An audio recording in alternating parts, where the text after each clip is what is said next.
Brian, thank you so much for taking the time out of your busy day to join us. We apologize that you got booted once or twice. You can blame Yanni Gord. You can blame Alex Killorn. That was not our fault, so we apologize. I will blame all of them and probably more people. So yeah, as long as you don't blame us. You know, it like wasn't us, we don't man. want any of the blame. I have this piece of paper. It's been waiting in my backpack. You can see it's all wrinkled because it's been waiting for like 2 weeks to have you here. It so is. They say, Brian, of course, it's not how you start. It's how you finish. You're coming up on your 20th season, which is remarkable to say the least. A pretty storied career. I don't know. It's not the 20th season. It's coming up. No. You're pretty close, I'm right? like 16. 20 now. Do what? Yeah, I was gonna say, Wolf, your information's a little off. Yeah, you're a little off. Maybe Okay, well, you were drafted since in college? 2003, right? Is when you started. Yeah, and then I played 4 years of college. Okay, well, still, I mean, college is part of the journey. I mean, that's where I was going with Okay, it. there we I go. wasn't Yeah, trying to we're- date we're the counting man. college. We're counting college on this. Obviously, drafted you were by getting paid a lot in Yeah. college, you know. Education. It's part of the journey. But went to the University of Wisconsin-Madison, 4 years there. Starter in the 05-06 season. Was a finalist as well for the Hobie Baker Award. You posted 8 shutouts over 33 starts. You won the NCAA Frozen Four in 06. 2-time NHL All-Star, 2012 and 15. And it's played for the Senators, Avalanche, St. Louis, Philly, Calgary, Tampa. Talk to us, Brian, real quick about the journey from the Newmarket Redmond AA team to now 2-time Stanley Cup champion. It's been a pretty remarkable road. Yeah, we're going back to the Redmond. Oh, yeah, we're going back as far as we can. It's funny, my coach from that team, the AA Redmond, was here. He saw a couple games Really? this year. And, yeah, I was still really tight with that whole family and some of my best friends. And but, yeah, that's his claim to fame, that he kind of picked me up through House League and got a lot of jabs from all the parents that were on the team for a while, that he was taking this kid from nowhere, and he's like, well, look at him now. Yeah. So, but yeah, that's kind of where it all started, and kind of stars aligned to get you to this point right now. Did he push you to be a goalie, or how did the whole decision to become a goalie? Because I know that's not one that normal people take lightly. Normal people. No, it was. I kind of switched when I was 10 and 11. And I was, I loved scoring goals. I loved, playing out all my life, but then really tried it and played a half year in, half year out. Was the leading goal scorer and the goalie half the other time, and kind of just loved the whole, equipment, helmets, fell in love with the goalie style. And my older brother was kind of getting into it as well, and just followed in his footsteps a bit. That's interesting because, you're a dad. I'm a dad. I got young kids that play hockey. And the fact that you didn't start playing goal till you were like 10 or 11 years old. Yeah. I go to the rink now and I see kids, they're 4 or 5, they're just starting out and they're starting in the pads. And I just think that, they're having fun doing that, which is great. But from a development standpoint, I think it's so important that kids play hockey, understand the game as a player, being out, and then transitioning into net later on. Yeah, and that's what I'm telling my kids right now. But then they're gravitating towards the net and road hockey and wanting to get the ice hockey pads. But I think it's huge to start out. And I mean, like you said, you see the other aspects of the game. You see what the shooters see, and I think you can play that cat and mouse game a little bit better when you understand both sides of the ball there. But I think it was the right thing for me. I also think that you can get a lot of burnout if you're a goalie at age 5, and you're always kind of the one to get blamed if you lose a tournament, or you let in a bad goal here or there. And I think it can wear on kids. They're not really ready for that pressure at such a young age. So I think that that helped me a lot, just kind of waiting and being able to skate and see the rest of the ice. Figured it out. Yeah. So you mentioned one of the things that drew you to be a goalie was the equipment. And I know one of the cool parts that other players don't get to, defensemen, forwards, even at the NHL level, is designing their own masks. And I went back and I looked at a bunch of your old masks, and you kind of have a unique style of what your masks are. Kind of run us through your process of when you're picking your mask and how you're going to have it painted and all that. Yeah. Well, growing up, I loved Eddie Belfour, and he had Eddie the Eagle, and I loved Felix Potvin, Felix the Cat, and then you look at just all the goalies that I had, the posters on the wall. It was like Patrick Waugh and all the other guys I just mentioned, and they had a mask that like was just them. Like you knew you didn't have to look what team. Like they switched teams and they had the same mask, and that's kind of what I gravitated towards later on. And when my nickname kind of switched from college to pro into like what Moose is now, I kind of searched for like how to get a moose on the helmet without without having actually 3D antlers coming out. Right. Create your brand, the moose, right? Yeah, and from starting in the pros, like my nickname was Kid Els. That was kind of the start, and I always had a moose on the back of my helmet, and that's for other reasons. But guys started really calling me Moose when I went to St. Louis, and it was more like Chris Stewart and Ryan Reeves and those guys. Like kind of, as I was leading the team out, they would see that on the back of my helmet and kind of yell Moose. So that's kind of how it switched. But I was always Kid Els, and I wanted to have a theme, and my theme was Casey Jones from the Ninja Turtles. Okay. So I had, he was like vigilante crime fighter with a goalie mask on, and I had, that was kind of my theme. And then as my nickname changed, it was straight into to try to find something that looks good on the mask for a moose. I love your mask. It's one of the ones that you see right away, and I know you've been in the league a long time. We played against each other, but I just love like that familiarity of like you see it and you just right away recognize, like, associated with yourself. Yeah. I think that's awesome. So let me ask you a question about pads and when goalies switch teams, because we've seen it before, and we obviously don't know the process or what goes into that. But when you see a goalie sometimes who comes in from another team and they still have either the wrong colored pads or they just have a different set of pads, like it doesn't match the team colors, what is the reason of that? Is that because the equipment manager didn't have time, or they didn't have a spare pair, or like what is the situation that goes involved in that when you see a goalie that works for a new team and they have old or different colored pads on?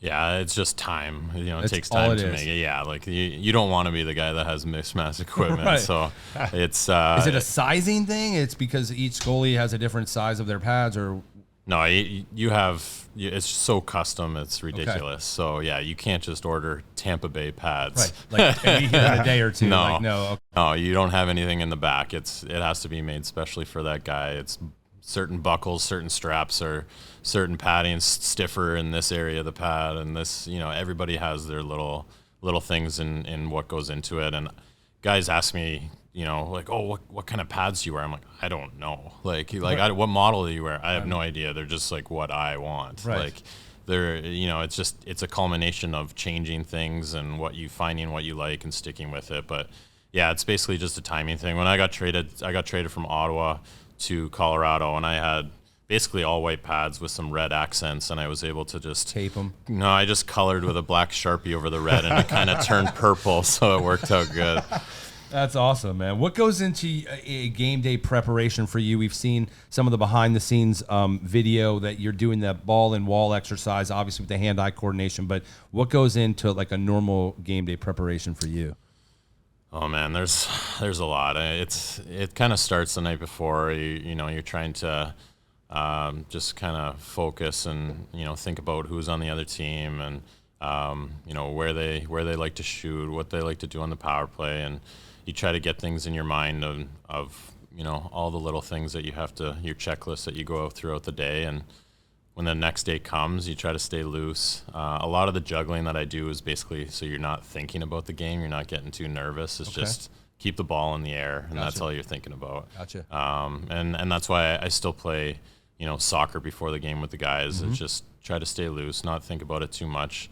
And then I got a long warm up that comes from, different rehabs that you've done over the years, and try to put it all in so that you feel good when you go out on the ice. And when you have those routines and you have all the things that get you ready, it's just you can go out and just play, not think about anything else. So that's one of the things. So I was when you came to the team, I was asking the guy, hey, how's Moose? What kind of guy is he? And they're like, great guy, we love him. And you mentioned your kind of array of warm-ups. Yeah. And I know one of those warm-ups, you actually hula hoop before the game. And it got me super excited because I know you don't know this about me, but I'm the reigning father-daughter, dad, hula hoop champion at St. Mary's Day School. So, I was thinking like, man, I should bring a hula hoop in and, but I'm thinking if you do it every day, you'd probably crush me. Yeah, but, I'll beat you. Yeah. But,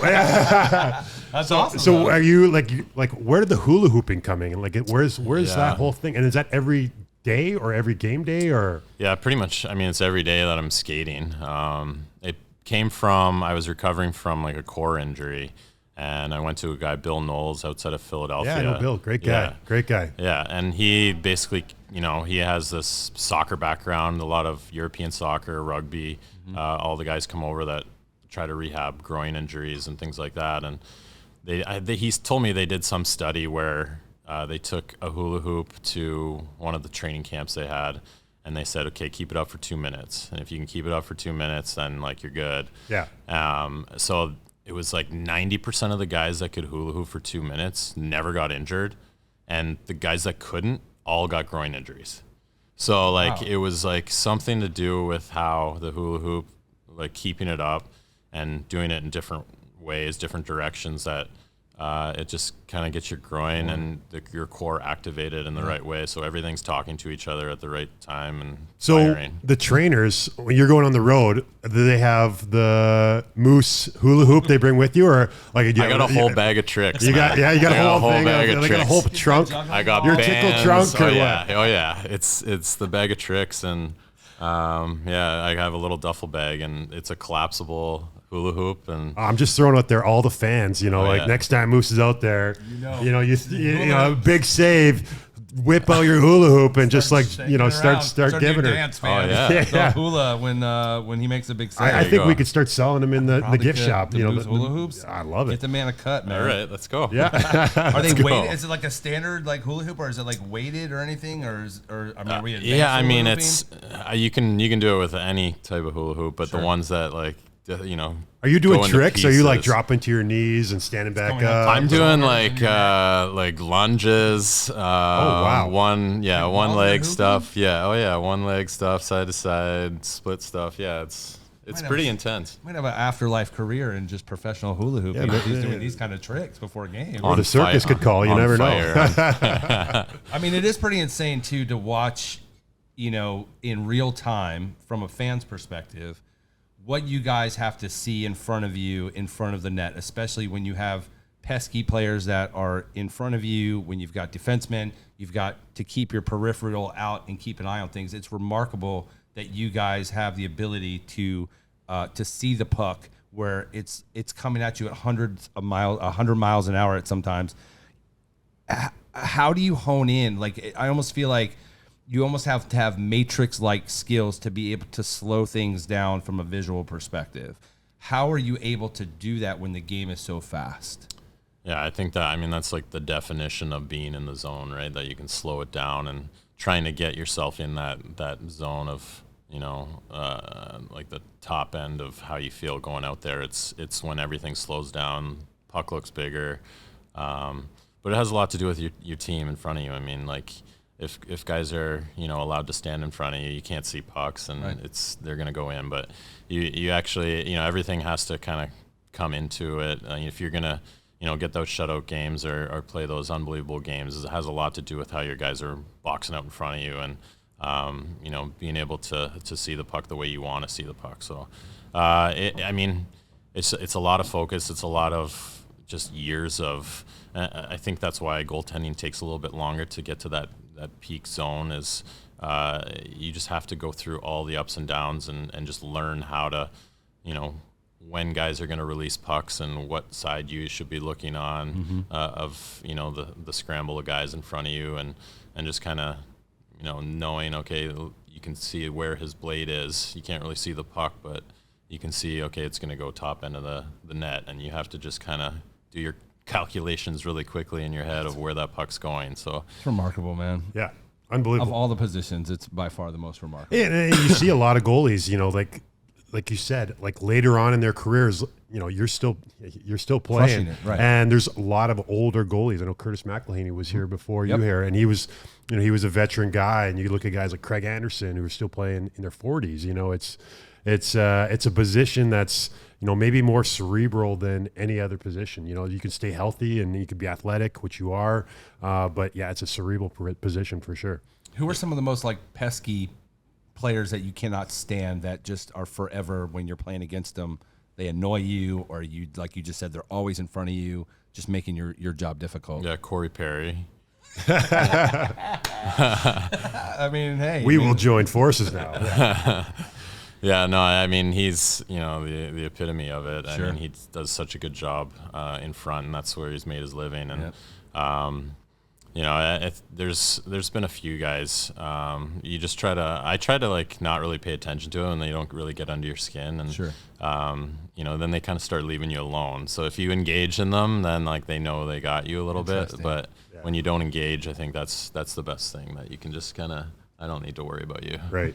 So when I was thinking about this interview, I went and I'm like, yeah, I want to find out some more about Brian Elliott. Yeah. Brian Elliott in the Google machine. Here we go. There is a lot of very, very successful Brian Elliott's out there. Yeah. I don't know if you know that or not. couple authors, There's I like professors, politicians, CEOs, you know, NHL goalies. Yeah. You know, there's a lot. But one of the things that I It's found, all the same guy. I don't know. that's you. That's you. You got everything. Yeah. It was about your dad growing up. He was a TV producer. Is that right? Yeah, director, producer, yeah. Okay, and I got super excited because I used to watch the Red Green Show, which Yeah. is like, I don't know, Wolf, if I you're have no familiar idea with what this, this but is, no. it's one of the most Canadian shows Okay. you could ever be like subjected to. It's like a couple lumberjacks living in a cabin, Yeah. just visiting by their friends. I don't even know how to describe it really. Okay. But I remember like watching it fairly religiously growing up, and it was kind of one of those things. And I just kind of wanted to ask you about that. Yeah. Whether your dad ever got you on the show. Are you like, you know, yeah. do you have a little side plot as a child actor in there somewhere? Yeah, oh yeah. I got my first acting gig on that Really? show. Yeah. No, I was. They were doing something where it was like a drive-in movie theater turned into like a driving range, and then you still had to like sneak in. So like they had a bunch of kids in the back of the like huge trunk of some old car. Yeah. And we just had to crawl out and pretend we were golfing. That was my acting debut. But yeah, it's basically you fix everything with duct tape. You know, you have it's the Possum Lodge is their little clubhouse, and it's just a man's club, and it's just kind of a fun show that what is his sayings like, keep your stick on the ice. Oh, We're yeah. all in this together. Yeah, it was So- it was amazing. It was like I encourage anyone to like just take a look at it and go look it up on the internet. But it's one of those shows that has a lot of family wholesome Canadian isms to it. Yeah, but they get like a lot of fans from like, it was like Wisconsin, Minnesota. They have busloads of people that really? go to like, go to the tapings in Toronto, and yeah, they get like huge following. So he actually did like a live tour, and it probably like the northern states, because it's more a northern type. Yeah, of it's like show, ice but- fishing Yeah. culture. Like, yeah. How, is it still on, or it was a long-lived show? No, it was like they had like the original one, and then my dad came on where it was like the second version of it, and he did it for like 10 years. So it was pretty cool, because like everything they build like contraptions and stuff, like everything actually worked, and that was like the whole thing. They're like, if we're gonna build it, like it's gonna work. Yeah. So like they made like a limo out of like two different cars sliced in half, and only thing holding it together was duct tape. So Classic. Oh yeah. Yeah. So is that the only acting credit on your resume, or is there more?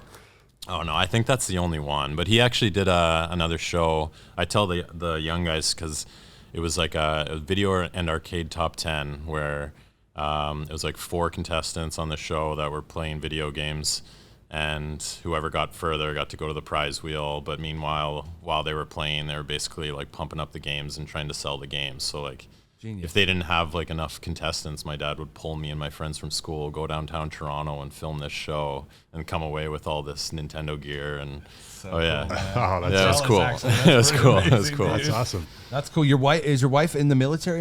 She was in the military, or is in the military? She was in the Air Force. She was intelligence officer. right out of college.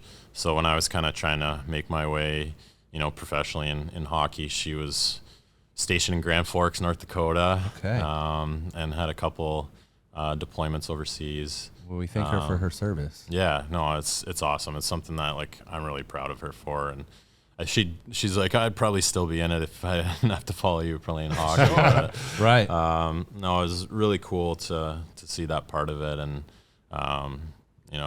her family's kind of all the siblings. Her brother was Army, Air Force, and her sister's in the Peace Corps. Was in the Peace Corps, now working for FEMA. Just kind of all in the service. That's amazing. Yeah, pretty cool. Intelligence officer. That's pretty. Does she ever be like, "Hey, Brian, did you take out the garbage?" And be like, "Yeah, for sure." Does she ever some, you get the lie detector every once in a while? She's like, "Oh, let's check here." Pull it out of the closet luckily, here. Luckily, no. But yeah, it's definitely something cool to have, in your life experiences, and I think all of her siblings were in Kyrgyzstan, of all places, at one point in their lives, which is really weird, weird stat to have. Right. But yeah, it's a cool aspect, and she's still is. I think I don't know if it's being on the board, but Operation Shower we worked with in St. Louis and Philly, actually trying to get something started here with the military base, where they provide baby showers for people that are in the forces, and they, being away from family, being stationed in different spots, you're away from friends and family that can't really throw you a baby shower, and they've put together some really cool things. So that's amazing. Awesome. Yeah, trying to get it started again. So did you ever sneak over to McDill and just talk to some of the people over there? Yeah, I think she was there for different trainings, or TDYs, or all these acronyms that I don't remember what they stand for, that I'm supposed to remember. So when her family gets together and they're it's like a whole thing, and they're talking, where are you? You just kind of trying to take it all in, or is it going over your head? I don't know, a little bit. They they don't really talk about it too much anymore, but yeah, a lot of the acronyms definitely go over your head, and you sometimes you just got to pretend like you know what you know. Yeah. I mean, it's awesome too with as much as our organization is involved with the military and the McDill community. That's awesome to know that your family is deep rooted in that. That's pretty cool. Yeah, for sure. So Wolfie mentioned some of the teams you've played on, and just thinking about all those teams, like wintertime in Ottawa, wintertime in Calgary, St. Louis, Philly. So Colorado. Colorado. Big change for you, Yeah. your family, you have kids. Yeah. How are they loving Tampa? Is it a big change, or is it something that you guys are excited about? Yeah. No, it's been great being down here. But yeah, we had my first son in Calgary, 2 days into. Actually, it was 2 days before the season started. So it was a straight, going to a new team, having a kid, trying to get acquainted with the team. So September in Calgary, which is dead winter, right? Yeah, it was. We had the golf tournament in September, and it snowed. So they got us all the gear while we were playing. I had brand new jacket, these huge gloves. Wow. I was I don't know. I think we played 12 holes and everybody gave up. I'm sure. And we had one of those in Ottawa too, where it snowed at the golf tournament, and yeah, it's definitely different. Sure. But I mean, I loved every aspect of all those places. I mean, it's just the type of people that are there. The fans, they definitely understand the game. Ottawa is kind of where I cut my teeth in the NHL, and then going. Colorado was only there for a couple months, so it doesn't really count. But St. Louis was, you get the slush, you don't really get the big snows there. And then going to Calgary, and yeah, that's cold. That's it's different, right? Down here is different. It's just a lifestyle, and I like to equate it to right now when you're down here, and then maybe you go back up home or wherever home is for the summertime. It's kind of like an endless summer. You never really get to have to experience winter other than odd road trip. But the best part about those road trips is 2 days or 3 days or one day or whatever it is. You're leaving. You're going back home. So. Yeah, you're taking pictures. Look how nice the snow is. Yeah. Isn't it great? And then you're gone. Right. Well, I saw you at a golf tournament when it was the match with Tiger and Oh, Rory yeah. and Spieth and these guys. You just had a big smile on your face, and it was like, we're here. It's like middle of the season, and we're out on a golf course. There's no danger of it snowing here at all. Yeah. But yeah, it's just definitely a lifestyle, and I'm glad to hear that you're loving it. Oh yeah, and then not having to bundle the kids up just to go outside. Sure. It's just a huge thing. Oh, yeah. Yeah, riding your bikes in December, it's amazing, right? Yeah. A couple more questions for you, Brian. What is it about this Lightning team, that's been different than all the other teams that you've played on? I mean, you've played in, for a bunch of different teams in front of a lot of different guys, but what is it about this Lightning team that's been different from all the other teams that you've been on?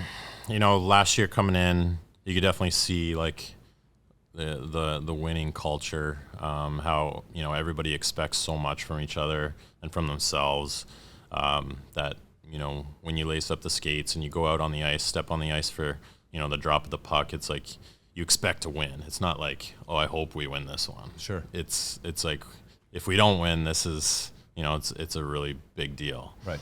So I think that was really fun to see stepping into that environment. That's kind of what I expected coming into a team that just won 2 cups. And, that's why you want to be part of it. And, you have a chance to win every night and to go pretty far in playoffs, which we showed last year as well. And, one of the coolest, experience of my NHL career was just to be a part of it. I was in a different position, obviously not playing in the playoffs there, but watching, how hard it is to get to that point and what guys have to go through and play through is just unbelievable. Because, I've seen it from, I think the furthest I've been is Western Conference Final with St. Louis, and playing all those games and knowing how hard it is game in and game out to, I think won 2 7-game series and then losing to get to the Cup final. It's just like a heartbreaker. And, Right.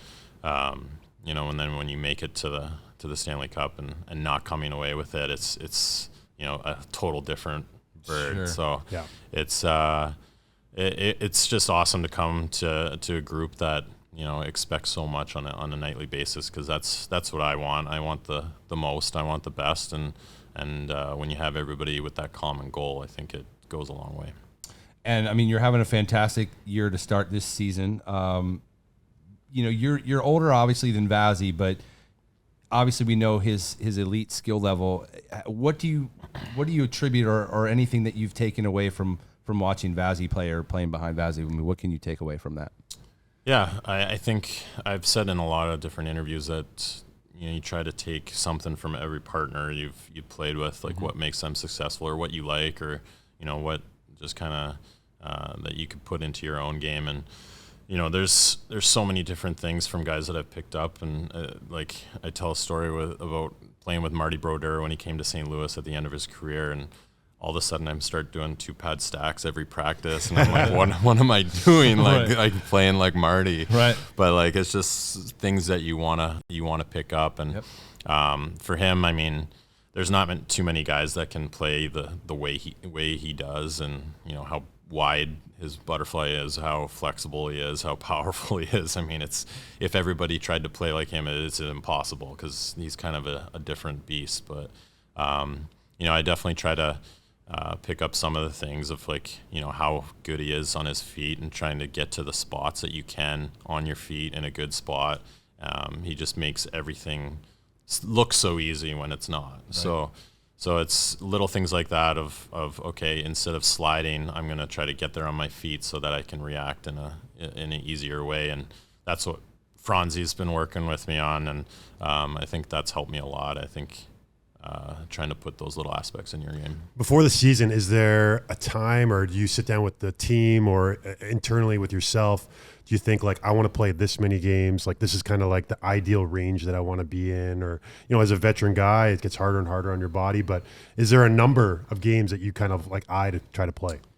I mean, I always say I'll give you I'll take what you give me, but right now, I mean, it's it's Vasi's team, so they're trying to get the right games for him, and then I kind of step in and You pick up. Yeah. So you just be ready when your number's called, right? Yeah, I don't think I'm part of that equation as much, but it kind of works out that you have a certain amount of back-to-backs that it makes sense to rest guys on those games, and if I can come in and win those on a back-to-back, that's a big boost for the guys. I'm always amazed by guys that are in a backup role because you have to prepare every game, even though you're not going to be playing. Is that right? Like, you have to expect that, hey, maybe something might happen. I know the other night in Minnesota, Vasi was sick. You have to step up. You got to be ready to go. Like, is that part of like the hardest mental part of kind of being a backup? Yeah, I think what I try to do is physically prepare the same way every game. So I do the same routine, same everything, but mentally you can't. Like, it's impossible to mentally prepare the same way as if you were starting every game. It'd be exhausting. Yeah. And that's why it's hard for guys to play a lot of games in this league because it's more mentally fatiguing than physically. Just because you have to be on your game so much. Every second of that game you have to be on, and when you get off the ice, you're just drained. So when you're not playing, like mentally, you kind of you're trying to have fun, get the guys going, try to be part of the team. Just encourage guys throughout the game. But if you do get that call and something happens, either injury, sickness, or whatever happens, that you can go in. I mean, I think it's almost easier. You have nothing to lose. You just go in there and try to have fun, and you don't have time to think about the game. So it's like you just let all your practice, all your habits take over, and you just go play. What do you like to do to try to keep the guys loose? Because I've played with different backup goalies that try to keep they have different ways of keeping guys loose. Do you have anything that you'd want to share with us? That I can share? Yeah, with you can share. Yeah. It's just basically try to make them laugh on the bench. If sometimes guys get so frustrated and so wrapped up in the game that you kind of just have to say something to jog them out of that circle of thinking. So it's basically just try to say something funny or give them jabs like, oh, nice shot on that one, that almost went in. You know what I mean? And then they go, oh yeah, that was a terrible shot. Yeah, man, that's awesome, man. Listen, we've taken enough of your time, Brian, and we appreciate everything you've done for the organization. You, like I said, you're off to a great season so far, and we got a long way to go, and I'm sure we're going to see you in net plenty more this season, but we appreciate you taking the time out of your busy day to join Kobe and I here on the Block Party. Yeah, thanks, Moose. No problem. Thanks for having me.